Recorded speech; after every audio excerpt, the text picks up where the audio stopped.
Hi, everyone. Good afternoon and welcome to today's webinar.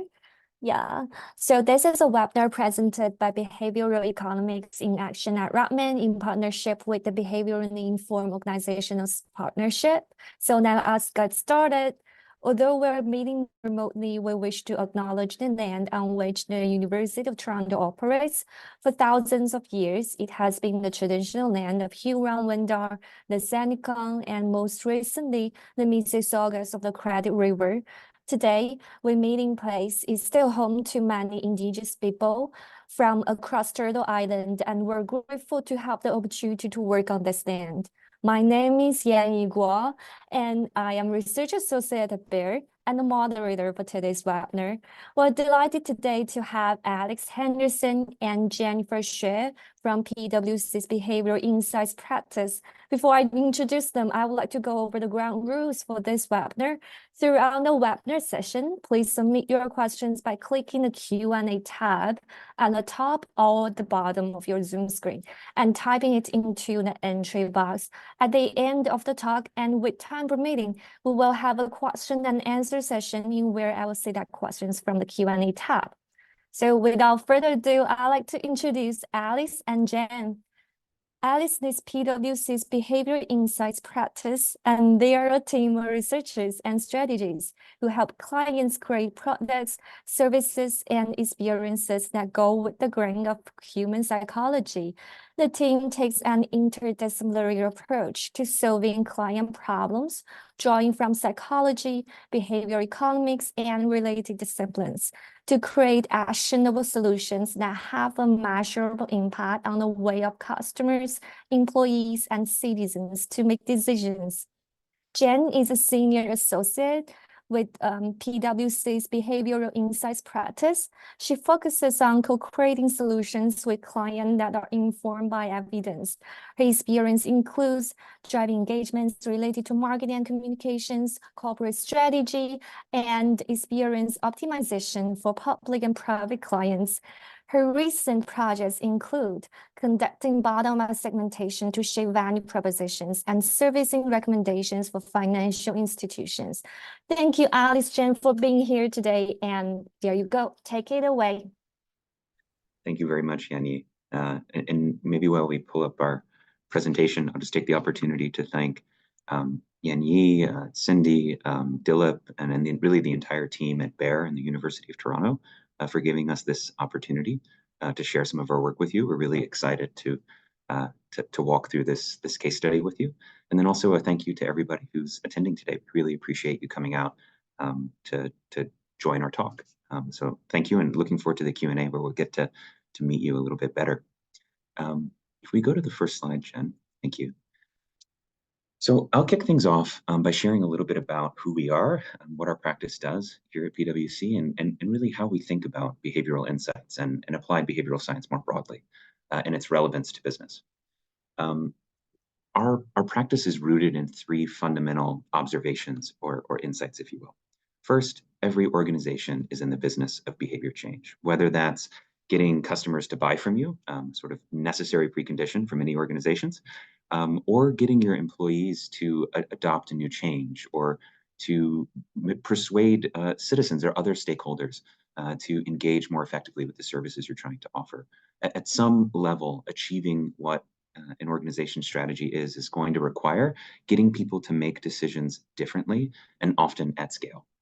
And from that insight leads to a challenge, which is enabling meaningful behavior change isn't easy, right? If it was, we'd be behavioral intuitions or something like that, right? There's a necessity for a more rigorous understanding of how people think and make decisions in order to meet them where they are and get them to follow through on that change.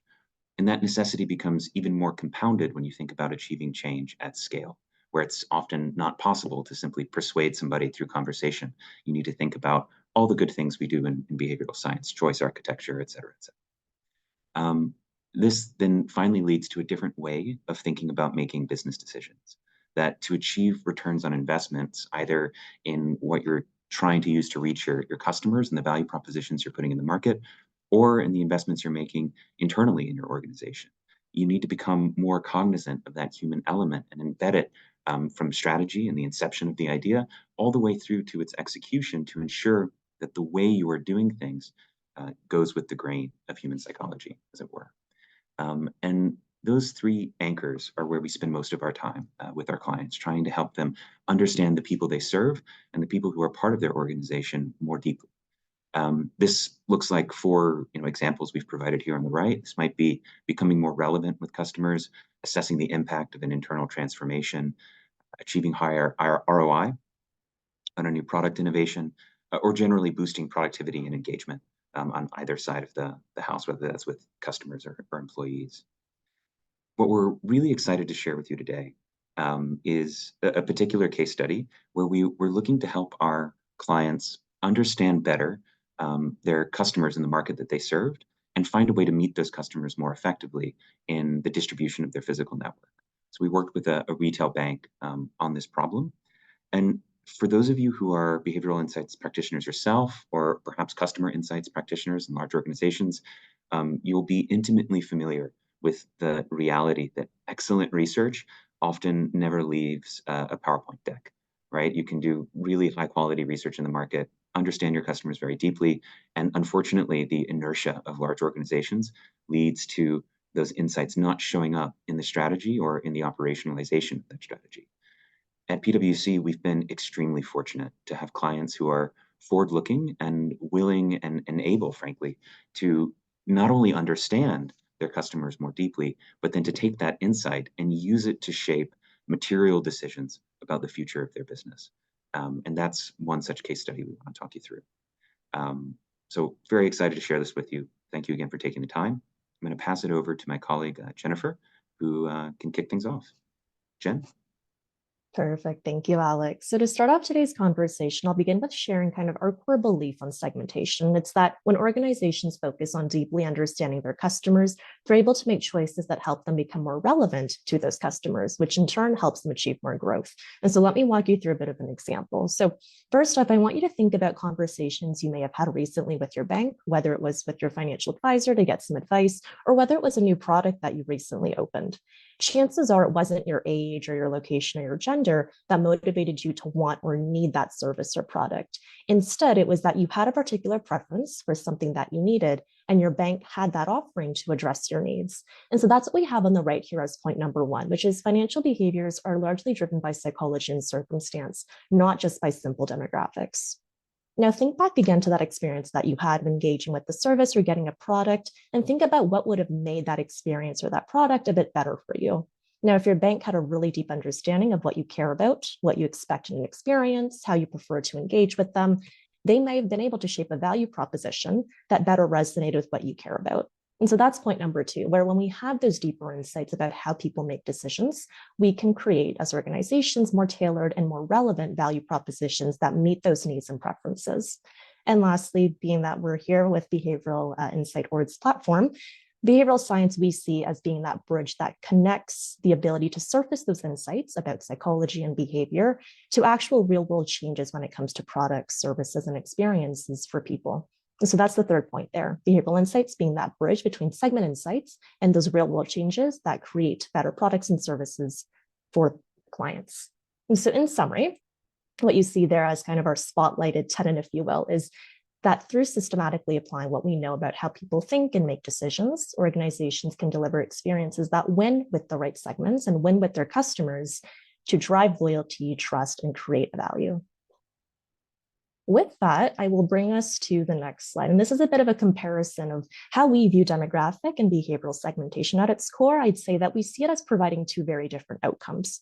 On one hand, demographic segmentation does a really good job of telling you where people might be and some basic indicators of their needs. For instance, we can look at life stage, we can look at their income, and maybe get a good proxy for things that they might expect or want from their financial institution.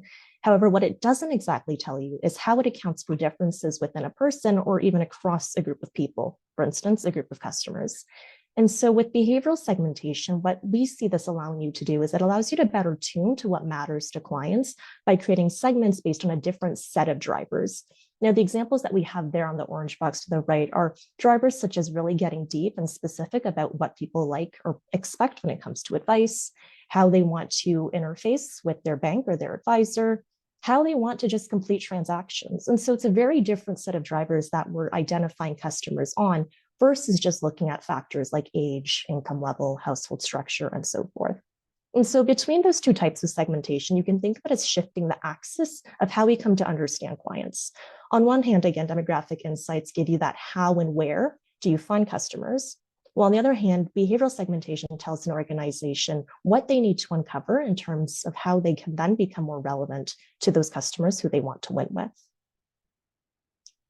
Moving forward to the last slide before we get into the case study, this is a summary view of what we see as being 6 key building blocks for organizations to become segment focused. And I'll go through them at a high level. So first off, having a crisp understanding of market structure. In order to win with clients, we have to understand what it takes to win with them. And to understand what it takes to win with them, we need to understand what they care about. What are their needs? What are their preferences and expectations? Secondly, alignment on segmentation purpose. So here, this is about within the organization. How do we make sure that segment description, so the way that we talk about segment, the language that we use, that it's consistent across different parts of an organization? Third, clarity on areas of focus with segmentation. So there are many different ways that we can use segments, and there are many different teams that will likely use them differently. How do we make sure, and how do we help organizations be deliberate and specific and consistent about the way that they're applying segment insights towards the way that they shape products, services, and experiences? Fourth, prioritization of go-to-market and channel choices. Similarly, as we think about segments, and just from that prior point on 3 of how different businesses might use those segment insights, how do we make sure that businesses also have that lens on the capabilities that they need to service those segments that they care about? Finally, 5 and 6 I'll cover together. So analytics to transform those insights into real changes, such as offers and engagement. And then also 6, operational processes that accelerate growth. So together, as you think about the ways that segment insights or information about your customers can infer things like engagement offers, marketing campaigns, the way that your frontline services, what we like to call frontline choreography, all of those things can be shaped by our understanding of who segments are and what they care about. And so with that brings us to our case study. So as Alex summarized earlier, we embarked on this journey to create an operationalized segmentation with a Canadian bank. And this is an overview slide, so I won't go through all the details because we'll cover all of them in far more depth in a few later slides. But overall, the work that we did with them could be summarized into 4 milestones. So first up, we help them understand who their clients are through a market-backed segmentation approach. I'll unpack market-back in just a few moments. Up front with that first milestone, this is kind of that foundation of understanding how clients might come to shape out. This is where you can think of it as being the foundation of what grounds all of the primary research that forms our understanding of who their clients are. Secondly, understanding differences in what matters. So this is where we're helping the client surface across their client segments what matters to each of them. And this includes understanding differences, but also similarities.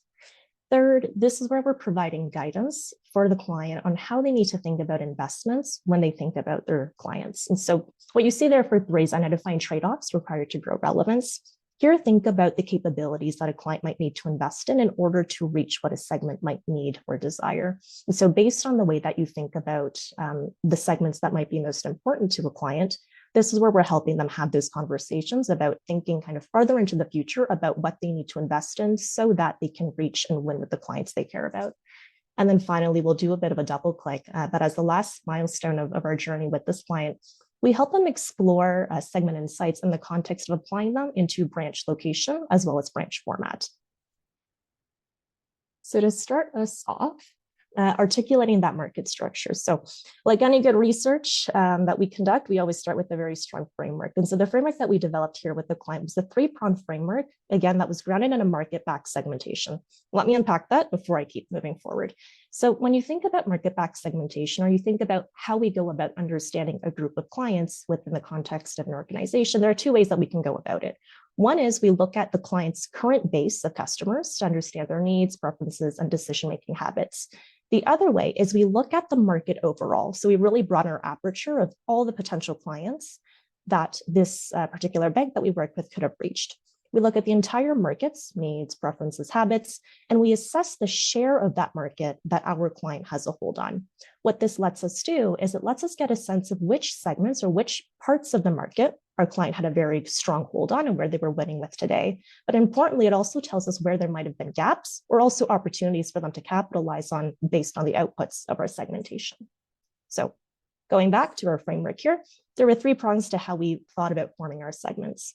The reason why you're seeing motivations and preferences being highlighted here is because it was the foundation for our market-backed segmentation.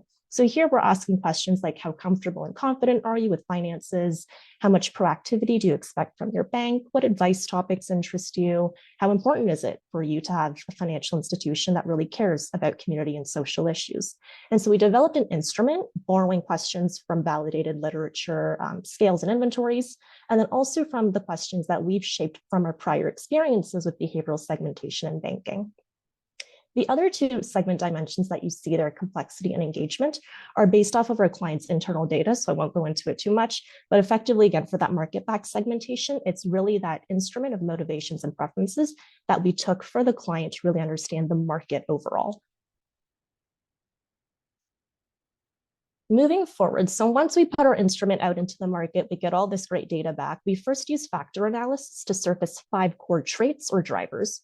That's what you see there on the left. So financial engagement, institutional trust, that preference for digital platforms, affinity for proactive advice, as well as a feature focus. These, I won't unpack all of them because there's quite a bit of it, but effectively the traits are made up of a set of questions that were significantly correlated with each other. So those are our traits. And then right after that, we applied Latin class analysis, and through multiple iterations, we saw 5 emergent segments. So right through at the top, that's what you see with S1, S2, all the way through S5. The key part, though, that I want you to focus on is the heat map that we see in the table. And through this heat map, this is where you can see how those 5 segments shake out across those different drivers. This view allowed our client to understand how each segment might want to be served based on their needs and what they care about. So let me walk you through a bit of an example. And just before I do that, I'll note that the numbers that you see at the bottom of this are very illustrative. So starting off, segment 1, for instance, which is that first column you see, they're financially comfortable with managing their own finances, they're confident, they trust their bank, they're likely to rely on advisors as their primary source of information, they aren't looking for too much proactivity or advice, and they're fine with engaging in either digital or in-person channels. More or less when it comes to that feature focus where you see very low, that just means in the context of the research that we did, that they were just focused on kind of more traditional or basic features like having low fees and having extra rewards. And so the way that we might interpret or describe this segment is that they're looking for an overall traditional relationship with their bank, and they aren't necessarily looking for anything too fancy. Now, the next 2 segments that I do want to walk through are segments 3, which is the column in the middle, and then segment 5, which is on the far right. These 2 segments are interesting because they're both very financially comfortable, both confident, both have high trust in their bank, both want advice, and they want those more fancier features from their bank. For instance, a bank that has a focus on their local community. However, where you do see them be very, very different is on that middle driver trait, which is that preference for digital. Out of all the segments, segment 5 values in-person human interaction the most, while segment 3 strongly prefers digital platforms. And so what you see there on the right is just a description of each of those segments as kind of a high-level takeaway. And then what you see at the bottom of that heat map kind of ties back to the market-backed segmentation that I was describing earlier. So what you see there is you see segment share and market. Again, we've redacted and also made numbers illustrative here. But where you see segment share and market, this is what let us articulate to the client how much of that segment they had a hold on in the market. We wouldn't have been able to give them numbers like this had we only looked at their customer base today. So again, trying to articulate to them where those gaps are, where those opportunities are, but also where they are today to help inform their direction of where they might want to take things in terms of servicing or prioritizing the clients as they grow as a bank. At the bottom there, similarly, we also did some economic sizing for them. As you can tell, a lot of our segmentation, we really want to ground in hard data and numbers that we know we can rely on and validate. And so that was a bit of that monetary or value-focused lens for them. Moving forward. So now that we've presented to the client an in-depth view of all the segments, we worked with them to select a few priority segments. Now, a priority segment doesn't necessarily mean that the client doesn't service all of their other customers. What it means is they still service and they make sure that they have the abilities to deliver on all of those needs. When we talk about priority segments, it's about focusing on the future and considering in tandem with your strategy, your vision, and where you want to grow as a bank over the next few years, which of those segments have the needs and preferences that you're able to deliver on based on your overall strategy. And so what I'll say about kind of identifying trade-offs is, in our view, we see it as, in order for organizations to truly win with their organizations or with their clients, you can't be all things to all people. And so as financial institutions look to the future, they need to make more decisions about the specific areas where they want to be competitive. And this means being able to make focused choices about different investments in capabilities. So the capabilities that you see here on the left-hand side, there are a few examples of things like channel priorities, the way your network is configured, how much of a focus you put on the community, the way you manage relationships with your client, as well as advice. And so in this instance, our client chose segment 3 and segment 5 as their priority segments. And just on the prior slide, we saw, yeah, they were very similar on multiple different drivers. But when it comes to the view, when we look at it through capabilities, they do still have some relative differences.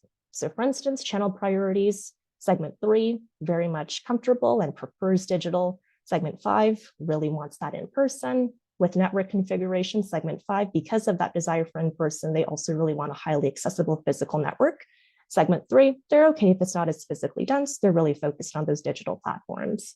Similarly, if I go to the bottom though, advice construct, segment 3 and segment 5 here are a bit similar in terms of how specialized and personalized they want their advice to be. And so the conversation that we had with the client around the realities of the segments that they chose to prioritize was, well, when you think about being relevant, will you as a bank, for instance, decide to maintain the digital platforms that you have today and make sure that you can fulfill those basic transactions? Or are you going to invest in market-leading capabilities so that you could win with someone like segment 3, who really looks for digital platforms to engage through? Will you reconfigure your workforce so that segments who want that personalized advice are able to access it? Or are you going to kind of go through the route of more basic advice and covering those generic topics?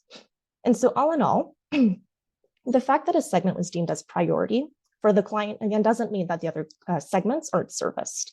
And so for this organization that we worked with, they need to maintain their core services, their core products and experiences to serve that general client base. In other words, they have to maintain those table stakes capabilities. They have to have those low fees. They have to have a digital app that works. They have to keep the human in the loop because it's not for everything will you want to do things digitally. It's when you start playing and molding with those different capabilities, such as investing a bit more in digital, investing a bit more in personalized advice, that's when segments start to feel like their banks really understand them.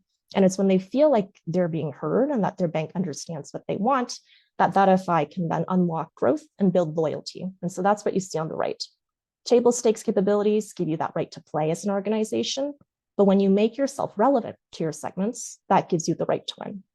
So with that, I will pass it over to Alex, who will do a deep dive into a bit of the two capabilities that you see on here, actually, channel priorities as well as network configuration.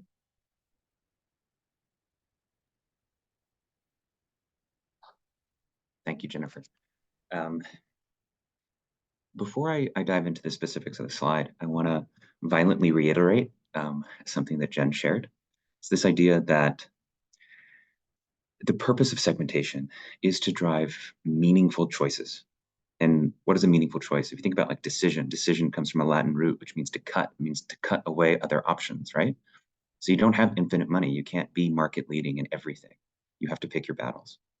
And as insights researchers, as behavioral insights researchers, one of the challenges that I would put to our field, and that I think our clients hold us to here at PwC, is it's not enough to provide,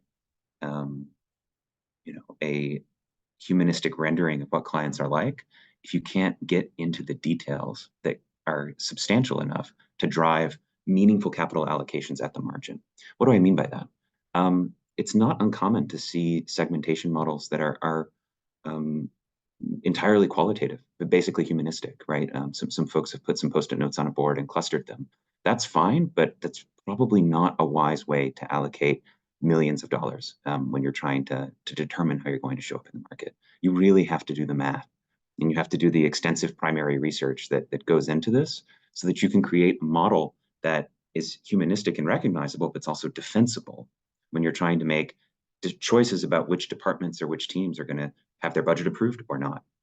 And that's what we were fortunate enough to embark on with our client in this journey. And the first opportunity that they wanted to explore using the segmentation model to inform was this question of physical distribution, which for a retail bank is vital, right? So this is where our branch is located, and not only where are they located, but how are they configured? What are the services that those branches bring in to the communities that they are a part of? And to do that, we needed to start thinking differently about the market. So Jen's talked a fair bit about thinking about the broad market and all of the different clients that were being served in this province. We had to start breaking that problem down into something that was more manageable for our client to actually make decisions on. And what are we trying to balance there? First, we need to define a sub-market in a way that is specific enough to be meaningful. And a lot of that, when it comes to retail banking, has to do with the drive time radius, right? So how long does it take? What's the radius of customers who live close enough to this bank that there's a reasonable probability that they will use it? And there's different layers of census dissemination areas, for example, that you can use to help you try to bracket that in a more or less robust way. And when you get to that point, one of the things you find is you have about maybe call it 500 to 700 decisions per province, right? It's a non-trivial layer of complexity that's nevertheless necessary. So in theory, it would be lovely to do a perfect segmentation study on all 700 census dissemination areas in a province, right?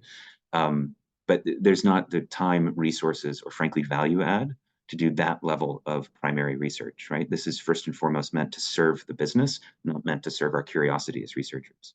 So we have to come up with a way of simplifying that problem and create a meaningful heuristic that our client can use that's both rigorous, but also actually deployable at scale when they're trying to make dozens or even hundreds of decisions about where they're going to be shifting their distribution network.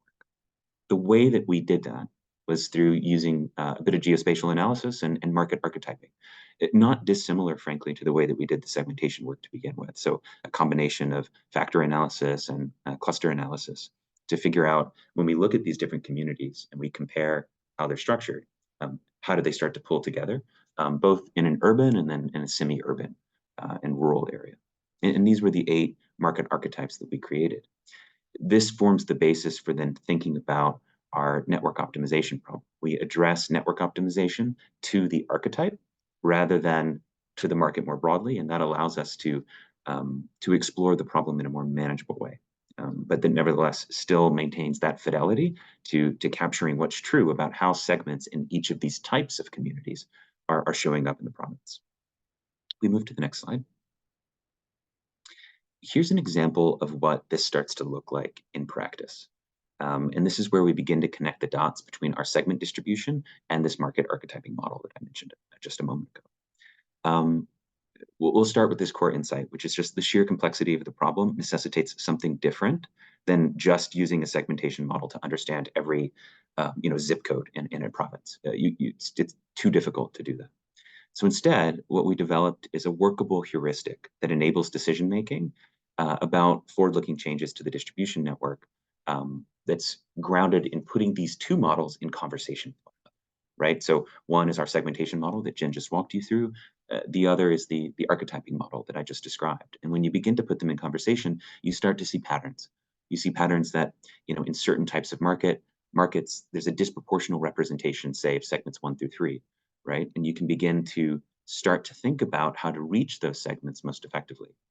When you put those archetypes into a map and you start to think about this from a geospatial perspective, here you see a sample map for a heat map of Calgary that uses some of these sample market archetypes.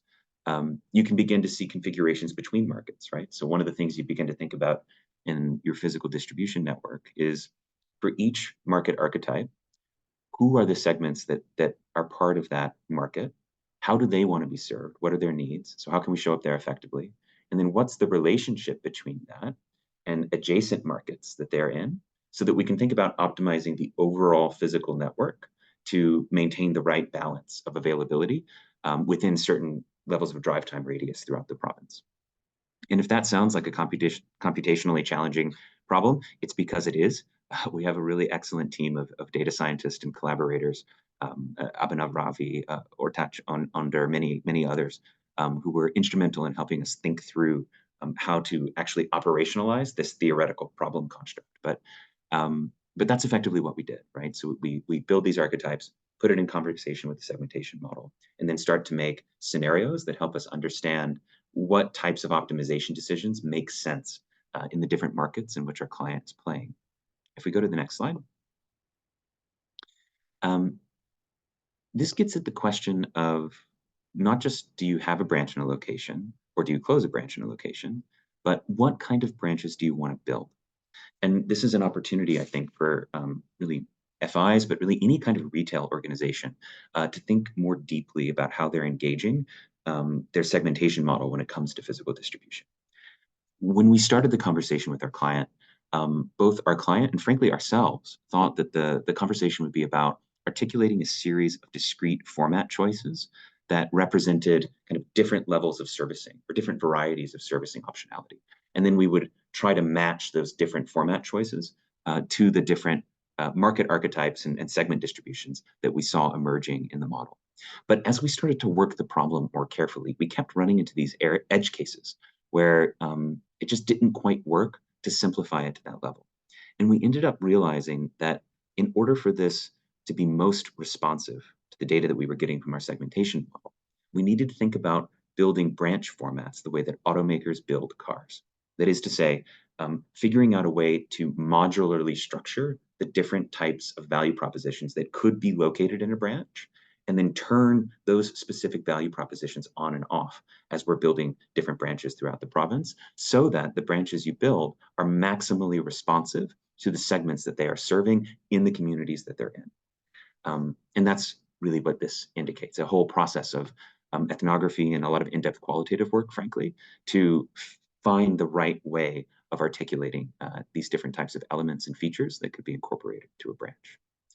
We move ahead to the next slide. At this point, we've articulated our market archetypes. We've thought through how the segments that we've identified are instantiated in those archetypes. And we've developed a way of thinking about branches that can be responsive to what we're seeing in the data. So now we have to make a series of decisions. And fundamentally, when we think about the decisioning process for each market, it ultimately breaks down into three core choices.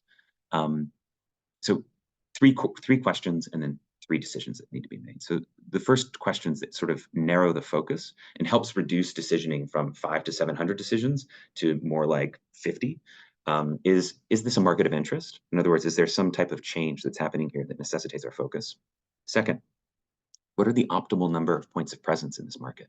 How many branches should we have? Are we present at all? Or maybe we're overrepresented. And lastly, do we have a point of presence there? And if so, how's it doing? Those decisions help, or those questions and the answers to them help drive the core decisions at the heart of physical network optimization. First, do we add a point of presence or not? Do we change the format in order to make it more responsive to the segments that this branch is serving? And lastly, do we close a branch or remove a point of presence in order to right size our distribution in that market with the people that we're trying to serve? And those are the questions that our optimization scenarios were designed to address, putting in conversation the models we've already shared with you, as well as branch performance models and some of the other internal data that our client had and we were working with. We move to the next slide. It's just a quick recap of how this all comes together and how we encourage other retail banks and maybe other retailers more broadly to start thinking about how to bring segmentation to life when it comes to your physical footprint in the market. First, as Jen walked you through, start with market-backed segmentation. It is not sufficient to have a segmentation model that merely looks at your existing client list. You won't get the opportunity to understand where you're falling short of where you should be and where you need to lean in order to capture that extra share. Second, you have to come up with a way of archetyping the market. Going province by province is too big, but going zip code by zip code is way too small. And most of the meaningful options in between are going to be too complex. So there needs to be some type of heuristic developed. So a model that puts your segmentation model into conversation with geospatial data that can help you focus your retail distribution conversation. Next, thinking about format modularity. How do you tune your physical footprint so that you can be responsive at the margin to the segments that you're trying to serve in a particular community, without wholly reinventing what your in-store experience looks like. Next, defining some type of decisioning logic and getting clear on what the inputs into that logic are, so that you can have a clear set of choices to work through in a stepwise fashion as you're navigating the big optimization problem that is physical network restructuring. And finally, actually building the scenarios to inform optimization, which is really just putting all of these models and all of these pieces of the puzzle together in conversation and seeing how things stack out hierarchically. That's kind of the final bit of the work, is putting everything together. That's the fun part, I suppose. So we hope that this was a useful conversation, and are looking forward to Q&A. And would love to invite any questions you have. I'm happy to start a discussion. Yeah, thank you, Alex and Jen, for the wonderful sharing. It's very inspiring. And yeah, let's come to the Q&A session. I'm sure participants are really eager to know more, so please type down your questions in the entry box, and I will see that questions from Q&A tab. But actually, we've already had 2 questions in queue, so yeah, let me get started. The first question is from Emma. Thanks for really interesting case study. What approach did you take for segmentation? K-means, K-modes, hierarchical, and DB scan. Apologies if she missed out that. I need you to read that again. I'm sorry, I couldn't quite get those options. Okay. Maybe we can just say, like, maybe we've answered this question already. I think Jen was to that quite extensively. If not, happy to take a look. No, Emma, I'm seeing your question in the Q&A box. Thank you for asking. I think it's a great technical question. So the way that we approached it is to get to those 5 traits or drivers, we first used factor analysis. So looking at the questions that correlated with each other, and then to really get at the segment. So we went through a few iterations very transparently. We looked largely at supervised modeling. So we looked at latent class analysis. We had also looked at XGBoost. We had tried multiple iterations, keeping in mind that we wanted the model to be stable. We wanted it to be relevant to the business in terms of the outputs that we were getting. And then we also had wanted it to make sure that overall, whichever model that we had chosen to go with, quite frankly, was that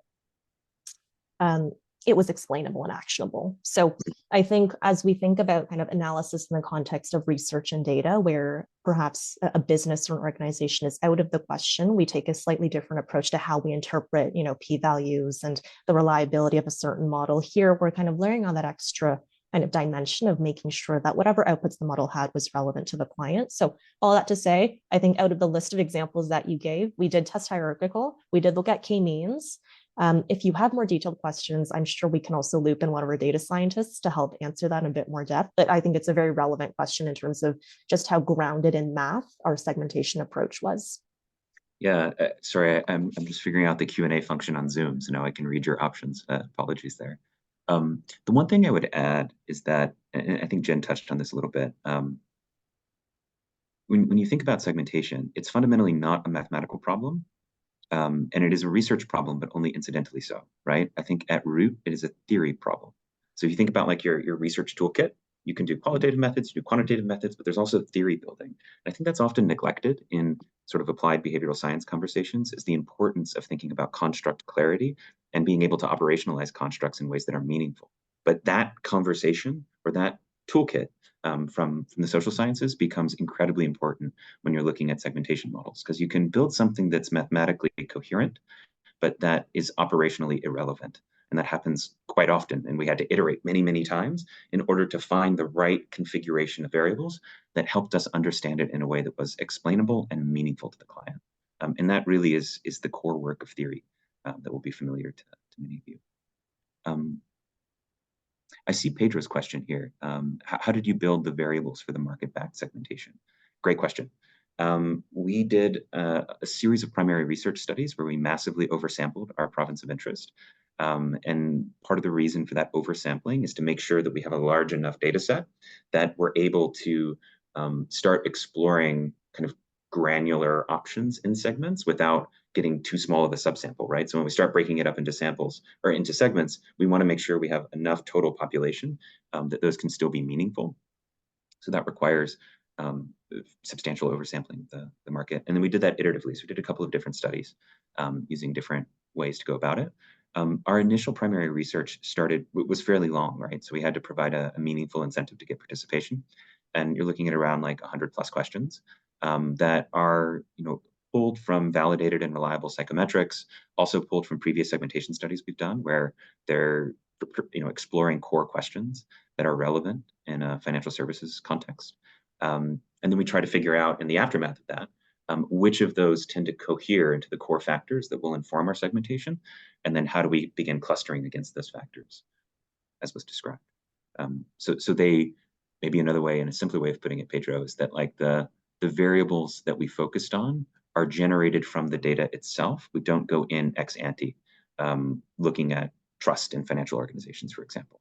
We might have questions that could explore that, but it's dependent on how people respond and how the data configures to determine what the factors are. I think to that, Alex, I might also just follow up with a question a bit further down from Pablo, because I think it just trails on well from the answer you just gave. I believe I may have said supervised by mistake. It was unsupervised. So rather than going into segmentation analysis saying, we want X number of segments, and for the model to give us that, it was more so us going through iterations of seeing across different models, the number of segments we were getting, how they were shaking out across those traits that were surfaced through factor analysis. So there, Pablo, not necessarily a target. That's on my end. It should have been unsupervised learning there. I see a question from Jason. What process did you take with the executive team to prioritize segments? How did you estimate the economic size per segment? Economic size was related to some of the other elements of the model that we described. So things like complexity and sort of value in the book. We had different lenses on this, right? So some of this is internal lenses from banking data. We tried to oversample on folks in the market who were customers of our client, if that makes sense, so that we could have then insight into, broader insight into their financial context.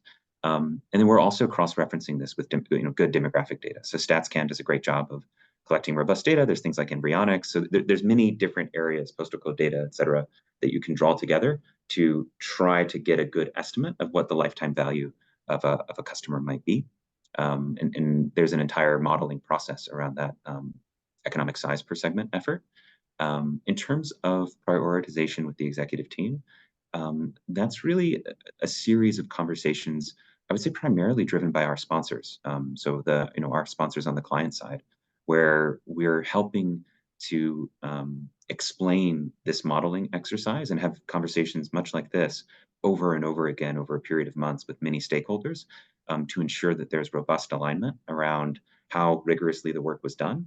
But if we do our job well, and we're able to provide a defensible representation of the different opportunity size for each segment, the prioritization discussion tends to flow pretty naturally.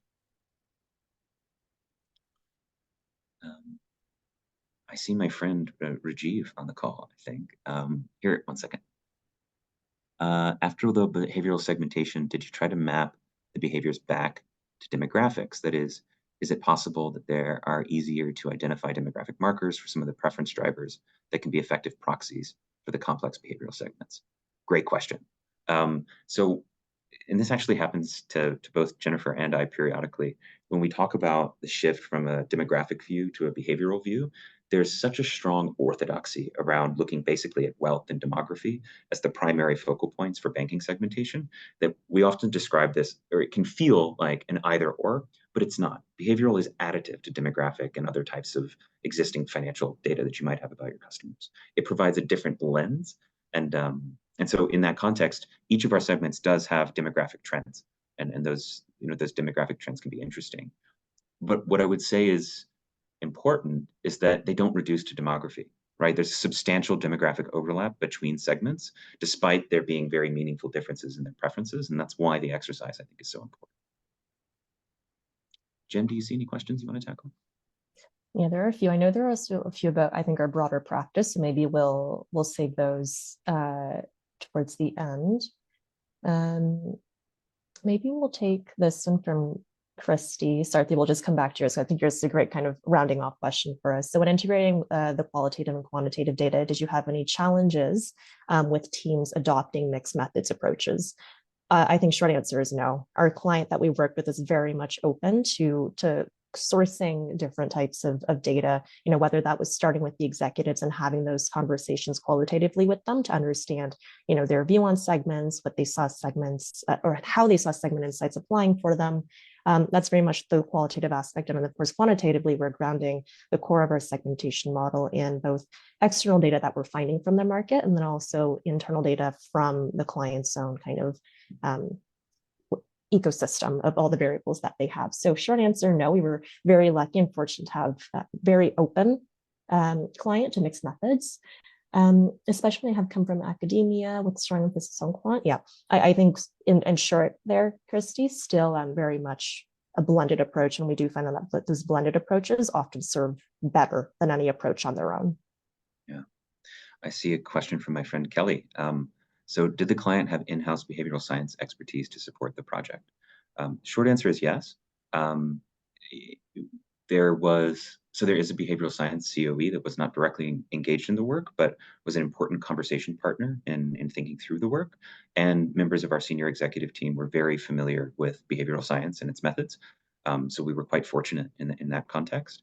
And I would also say that there was robust participation from their economics group, data science team, operational teams, just really across the board. Doing something like this, like the work we just shared with you, is an exercise of dozens of our colleagues at PwC. And when you combine it with the clients we were working with, probably well over 100 people directly participated in driving these types of choices. And that may be an underestimate. These are challenging to pull off, and no one team, including ours, could do this on their own. It's deeply cross-functional in order to land the plane on these types of choices. Okay, I have a question from my colleague, Dele. So yeah, just to play devil's from advocate, could one argue that the theory framework for segmentation was needed when it was costly to do it purely empirically? And that we can use empirical approaches to cluster as a function of different decisions at different times. Why do we need theory? One moment, I'm just reading his question. I understand it. No problem. Jen, if the spirit moves you, feel free to respond. It's a big question, Dilla. I think the framework that we made to segment this client's kind of customer base, I think you can always make that argument, perhaps, that we can leave theory to the side. I think a core tenet of the way that we approach behavioral science is that what we do is grounded in literature and those inventories and scales and so on that have been validated empirically and reliable. And those themselves are based off of theory. Now, in terms of, Alex, want to go for something? Sorry, I think I just understood. Yeah, please, you can finish your point. No. Yeah. So yes, absolutely. I think we can use empirical approaches. I know there's a piece that you yourself had written about, after behavioral segmentation, there's dynamic segmentation, right? So there we're really just looking at the data and we're kind of leaving the theory part of it behind. I think perhaps over time, as organizations become more sophisticated in their technology and their data capabilities and their ability to also tag clients to different segments, perhaps that's when we can move away from theory. But right now, with a lot of the clients that we work with, they're still very much in that early journey and that early maturity of just establishing segments and coming to an understanding of who their clients are. And so I think from that lens, the theory we've seen is still valuable for them to understand how those segments even come to shape out. Yeah, I'm going to lean on that perhaps and draw a line in the sand. I think theory is built, Dilip. I think you can't walk away from it. I think about this in the context of research, right? Like if you're just going out and like churning numbers, but you're not able to interpret those numbers in a way that allows you to define meaningful constructs that can help advance people's understanding of the phenomenon that you're exploring, you're not a very good researcher, right? Like that's bad theory, at least from my training. And what I've seen in business, right, is like when we're working with clients or even when we're kind of embedded with our colleagues in data science, these problems there's not like an obvious answer, right? Like when you're doing something like segmentation, I mean, there's tons of ways where you could try to segment, a population to slice them up empirically. It's not obvious which of them is empirically best. You have to have some theory of the case of what's useful and what's valuable and what's explainable and then can be integrated into the business. And I think there's an irreducible need to think about what the data is telling you and to interrogate the data in a way that allows you to, to develop an understanding of the phenomenon of interest that's greater than just, the output in an Excel spread, right? In very often the first, second, third, and even fifth, seventh, and eighth, right, try, it's not useful, right? It takes a while and a lot of effort to get the empirics to be meaningful. And it's that sort of like push and that conversation with the data to find meaning that I see as kind of the work of theory and thinking carefully about not just what it says, but what it means. Yeah, there we go. Yeah, sorry for playing the devil, but Dilo has another follow-up question. He said, yes, but if the literature says that segmentation membership could be fluid, why get held hostage by theory? Yeah.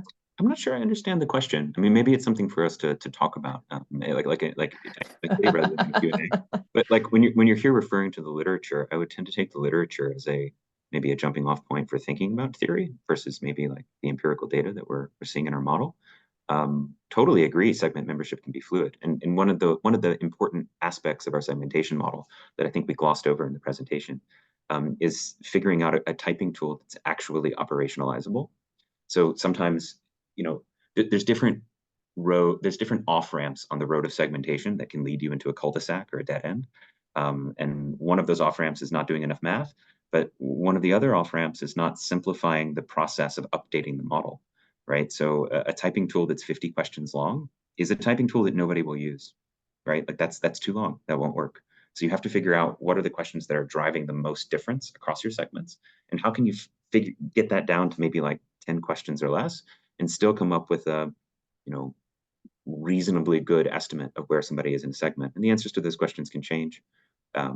Also, to Rajiv's earlier point, looking at demography and looking at changes in life stages as a way of thinking about good moments for like reassessing the relationship can be immensely valuable. So if you're a retail bank and you have a customer who you sign on as a student, for example, it could be, if we just take a really easy, low-hanging fruit life stage moment, if they come in to talk about getting their first mortgage, that's probably a time where you should consider asking them some of those typing tool questions to see if they're falling into a new segment now that they're hitting a new stage in their life, versus when they were a student and you first onboarded, right? But yeah, so fluidity and dynamism, very important. Got to have a model that's flexible to account for it. But that's not theoretical, really. That's mostly empirical. Perfect. Maybe as a quick response to Oliver, your question from earlier, how did we pitch this to the client to get them on board for the journey? So with this client, the round of segmentation that you saw through the case study was for their retail clients. Prior to this, we had already done very successful work, and Jason, who's on this call, is actually part of some of that work. And we had already looked at segmentation for their business as well as their wealth side. So at this point, this was our third round of segmentation for them. And so, not too much pitching, I would say. I think they were very much on board and saw the value of segmenting with that behavioral lens as the focus. Absolutely. I think Alex touched on this earlier. There are certainly traditional segmentation options that may have been easier and quicker to deliver. Again, it doesn't get at the heart of really understanding customers in order to then respond to their needs. I see a question from Alexa. Are you interested in tracking the outcome of the intervention? Yes. For example, if your client did implement a modular design for their branches, are you tracking the predictive value of your model? So yes, we're tracking this. This is not the kind of question that admits of a randomized control trial, right? But what we are looking for, and what we would be looking for, and what I know our client cares deeply about, is meaningful differences in some of the key variables that are driving their strategy. So looking at their market share in a particular community where they're building a branch, does that change? And much of the work for connecting the dots between our segmentation model and this physical distribution question was actually validating that physical distribution matters for achieving share of market, right? And there is a strong relationship between those. And so we would be looking to those kind of meaningful outcome measures as they begin to implement their physical distribution strategy as a signpost of whether the work was appropriate. But that's the kind of change that happens over years, and it's very complex. And it's one of the reasons that we spent so much time and effort trying to make sure that things are right, or that we at least have the best possible information and modeling and context going into the problem because it's difficult to explore that quickly. My friend Jocelyn. Hi, Jocelyn. Did you have any preconceptions about what the data was going to show? And were you surprised by any of the findings? Yeah, absolutely. I don't know, maybe I'll pass that over to Jen. Anything you found particularly surprising in our exploration? Yeah, I think as researchers at our core, one concern, or maybe not so much a concern, but one thing that we definitely want to focus on as we're thinking about the data is the quality of data that we're getting back. And the data that came back to us, we ran the models that we did. We saw how those 5 traits shook out. And overall, especially given with this client that we've done segmentation with them a few times, albeit in different ways and for different types of clients, the traits themselves, so the things that you saw like financial engagement, trust in the financial institutions, I think those weren't as surprising to us as perhaps some of the more nuances when it came to 2 of the variables that we didn't touch on today, which were complexity and engagement. So again, because those were based off of the client's data, we can't share too much about them. But while the motivations and preferences kind of perhaps showed up in the way that we expected them to, what we saw perhaps, maybe there were some instances where a client maybe was more complex than we expected them to be. We also saw complexity concentrated in certain geographic areas. And so the natural question for us is, well, why is the case? And so perhaps pleasant surprises, because as we kind of went through deeper of the research, and especially as Alex described the physical distribution work, that's where we get to explore that synergy between, who segments are and then kind of where they appeared across the province that we used, Alberta. But overall, I think as researchers, maybe we always have preconceptions of what that data might be. And we hope that the data that we have is of high quality and that we can use it in order to analyze findings that are robust and significant. But overall, yes, a few surprises, but nothing that I can fortunately unpack too much about. I see a question from Sarthi. Your approach on this case seemed very similar to a Slovakian bank's approach profiled in a recent HBR article. I haven't seen that article, so no, but they're probably intuiting from first principles that this is a useful way of tackling the problem, would be my guess, having not read it. Any other questions?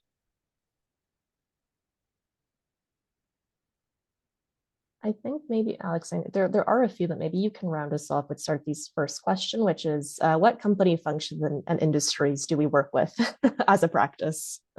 Sure.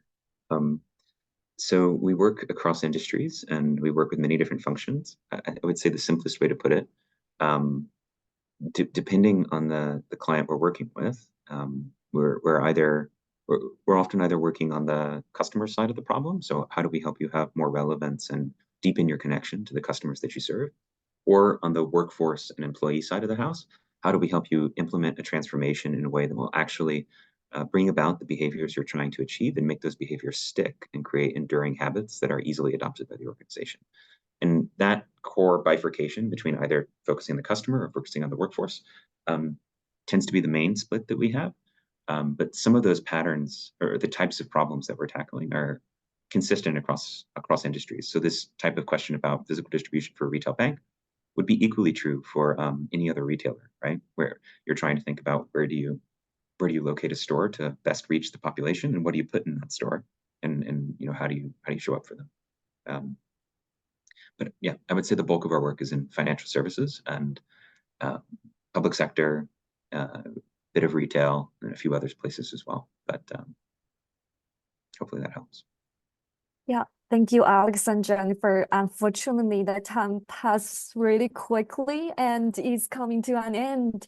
Yeah, thank you again for coming here and leading our webinar today.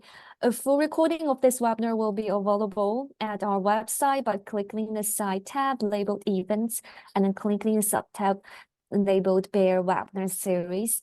Our next webinar will be on April 24th, and then we'll hear from Philip and Ben from Neurified. You can exit the webinar by closing your Zoom screen. Thank you all for attending, and sorry that we cannot answer all the questions. Thank you all for your enthusiasm. Thank you. Thank you so much.